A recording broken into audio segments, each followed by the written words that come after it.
Some people assume older adults don't want to use technology, but this couldn't be further from the truth. They do. However, they have different wants and needs than younger people.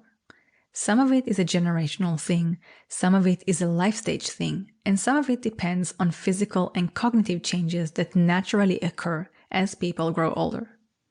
The thing is, most of the current technology available is not designed with older adults in mind as potential end users. This is despite the fact they hold a significant portion of the world's wealth.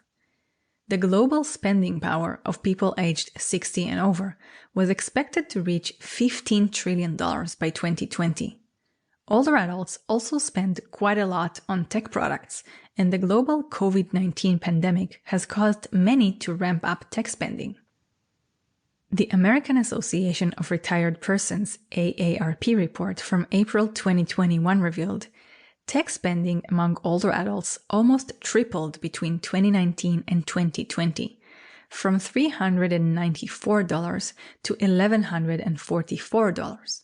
However, most of the user-facing technology today is designed by younger adults and for younger adults, and older adults are almost never included in the design process or even considered as potential users. Many people, especially digital natives who perceive themselves as very tech-savvy, ask me, why do we need to work on special solutions for older adults?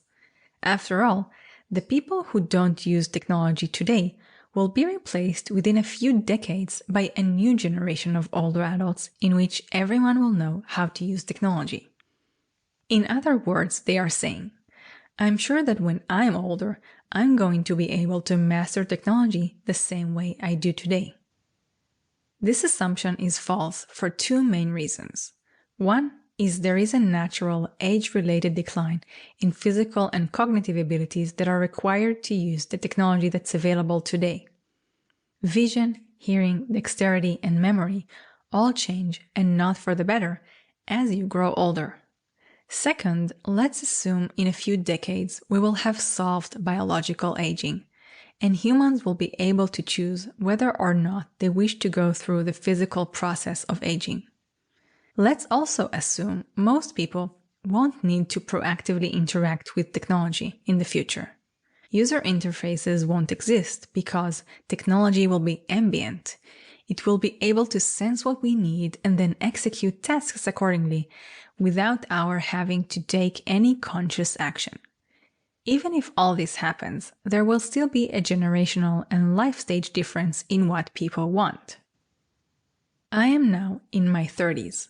I don't necessarily want to use products that teenagers are using.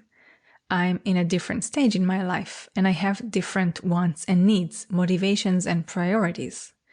A similar change will happen when I'm in my 80s. I'm probably going to have different needs, motivations, and priorities from my 30-year-old self and from people who are in their 30s or 40s or even 50s. My point is that tech for older adults is important not just because of usability, but also because of desirability. It's about developing solutions that cater to people's wants and needs, not just their abilities or disabilities. It's also about viewing older people through a wide lens as complete human beings, and not from the limited perspective of healthcare consumers or care recipients. I made it my mission in life to change the fact that many of the user-facing tech-enabled products and services being developed today do not take into account older adults in the design process. Over the past few years, I've worked in startups that developed cutting-edge technology for older adults and elder care providers. I've also created a media platform that covers the global AgeTech ecosystem, taught courses, given keynotes, and participated in countless panels about tech for older adults. My whole professional world revolves around the ecosystem of tech solutions for older adults, which I like to call AgeTech.